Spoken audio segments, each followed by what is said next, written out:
Good morning everybody, it's Mrs. Kemp here.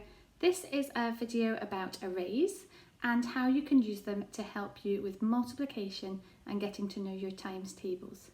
This video is aimed mostly at children in primary 2 to primary 4. An array is an arrangement of objects, pictures or numbers in columns and rows, and they help us with learning about multiplication and division.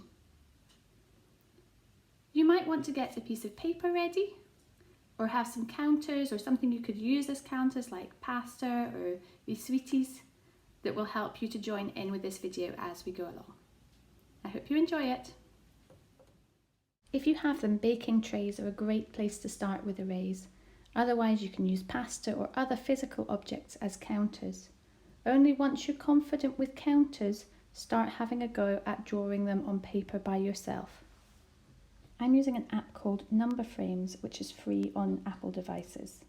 As we get started with arrays, there's a couple of bits of vocabulary that you really need to be confident with. The first is what a row is. A row is a line of something that goes from side to side. It's horizontal. The other is the word column. And a column is a line of something that runs up and down, or vertical. So if we are counting the rows in this array, we would count like this. 1, 2, 3, 4. There are 4 rows. If we count the columns, we're counting up and down. So to count the columns, we would go 1, 2, 3, 4, 5. And we can see that in our question at the top. In this array, there are 4 rows of 5. There are 5 in each row. When we first get started with arrays, this is how we practice them. We practice making certain numbers of rows with a certain number in each group. So our next challenge is to make an array with 6 rows of 3. Now I can choose different pictures. I'm going to choose some penguins. I need to make 6 rows of 3.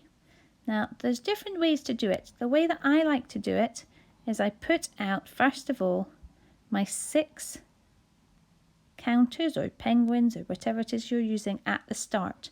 So they're the start of each row, and I can check that I've definitely got 6 there. 1, 2, 3, 4, 5, 6. Perfect. Then I need to make sure that each row has 3 in it. So back to our penguins. I've got 3 in that first row now. And then the second and third, 4th, 5th and 6th. Now they're all equal rows, so each row is going to have the same number in as the row above or below it. Here we've got 6 rows of 3. Let's make another one.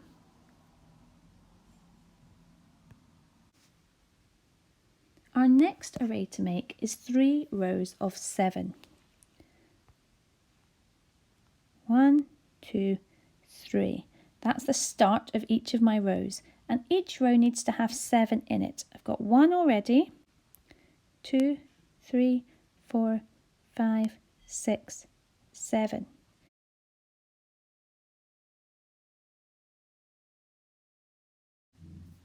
Now I've made an array with 3 rows of 7. Just like you can make arrays starting with rows, you can also make them starting with columns. This question says 3 columns of 5. So we need to make an array with 3 columns of 5. So 5 in each column. I'm going to start it just the same, but this time I'm going to make sure that I start with my counters, my ladybugs, at the top of each column. So I've got 1, 2, 3 columns ready to come down the way. In each column I need 5 ladybugs. The first one's already there, so 1, 2, 3, 4, 5.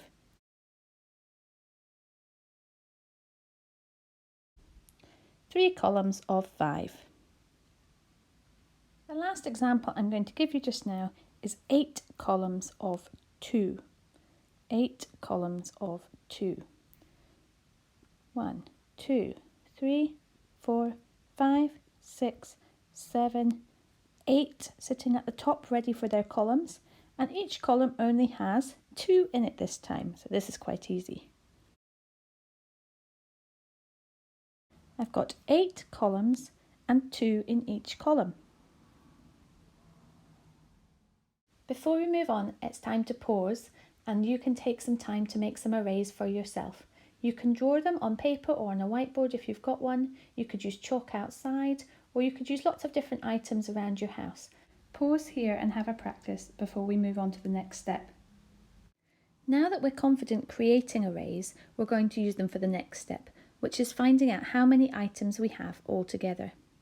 Here we have 8 columns of 2, or you could look at it as 2 rows of 8. I could find out how many stars there are altogether by counting one at a time. 1, 2, 3, 4, 5. But it takes quite a long time, and if you have big arrays, it's really easy to make a mistake when you're counting like that.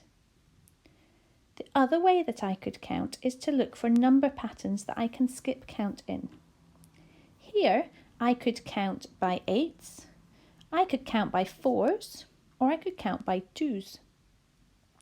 I'm going to count by 2s. I'm going to use my columns to help me count by 2s. Have a watch. 2, 4, 6, 8, 10, 12, 14, 16. I counted 8 lots of 2, and it told me that altogether there are 16 stars. If I wanted to be really careful, I could easily count them again one at a time to make sure, or I could try counting in my 8s as well to look at the rows. So I could count 8, 16. Both times I've got 16. Here we have an array that I've made for you with 5 columns of 6. Our question is, how many are there altogether? How many frogs are there altogether? Again, I could count them one at a time, but there's quite a lot. It would take me a while. I could count them in 5s going across the way, or I could count them in 6s going down the way. I'm going to count them in 5s just now. So I'm going to count them in their rows. 5, 10, 15, 20, 25, 30. How many frogs are there altogether? There are 30 frogs. If we count them the other way around, just to be certain, we're counting now in our 6s. Counting in our 6s. So we're going 6, 12, 18, 24, 30. Yep, there's definitely 30 frogs there. Now it's your turn again. Have a go at making some more arrays and see if you can find out how many items there are in the arrays altogether. I'm now going to show you how arrays link to times tables and multiplication. Here we've got our array. It's got 3 rows of 4. And I would like to find out how many counters there are there altogether. I can either look at it as 3 lots of 4, looking at the rows, or I could look at the columns and it would be 4 lots of 3. If I'm writing that with a multiplication symbol, I could write it 3 times 4, 3 lots of 4. Or I could write it 4 lots of 3, 4 times 3. Let's have a look at how we would do the first one. 3 lots of 4 would be 4, add 4, add 4, 4, add 4, add 4. 3 lots of 4. And if we can count in fours, we will know that that is 4, 8, 12. 3 times 4 is 12. If we look at the array the other way, looking now at the columns, I can look at it as 4 lots of 3. Here are my 3's. 1, 2, 3, 4 lots of 3. Or, if I'm writing it as an addition, 3, add 3, add 3, add 3. 4 lots of 3. Counting in threes, then we've got 3, 6, 9, 12. 4 times 3 is 12. Let's have a look at another one. 7 rows of 5. We could also think of it as 7 groups of 5, or 7 times 5, 7 lots of 5. 7 times 5. Let's count. 5, 10, 15, 20, 25, 30, 35. 7 times 5 is 35. If we would like to look at the columns to check our answer, we need to count in sevens. 7, 14, 21, 28, 35. Yep, 7 times 5 is 35. Finally, I'm going to show you how to create arrays to solve multiplication questions. We've got questions here. 3 times 5 equals what? And 5 times 3 equals what? I'm going to start off with the top one. 3 times 5, 3 rows of 5. 1 row of 5, 2 rows, 3 rows of 5. 5, 10, 15. I could also create it the other way around and do 3 columns with 5 in each column.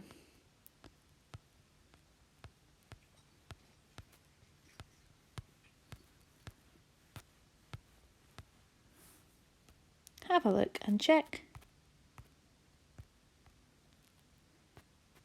5, 10, 15. 3 times 5 is 15, and 5 times 3 is 15. Here are some final questions for you to have a go at by yourself. I hope you found that useful and can now use arrays to go and explore multiplication problems on your own. Bye for now.